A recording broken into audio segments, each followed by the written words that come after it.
මේ හරිද? අද මියුසිකල් එකක් තියෙන අනිවාර්යෙන් යමු ඈ. අනේ බෑ බං. කල්ලි නෑ. නම් මගුලක්ද බං හැම එකටම බෑ කියාගත්තු ගමනේ. ඉපායන ඈ. කොහොම නෙගටිව් මිනිහෙක්නේ.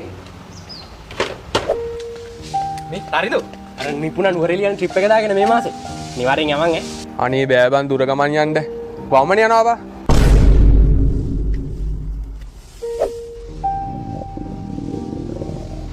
මේ 400 දාලා සර කොත්තුවක් කොහොමද බඩ සුද්ධ වෙන්නත් එක.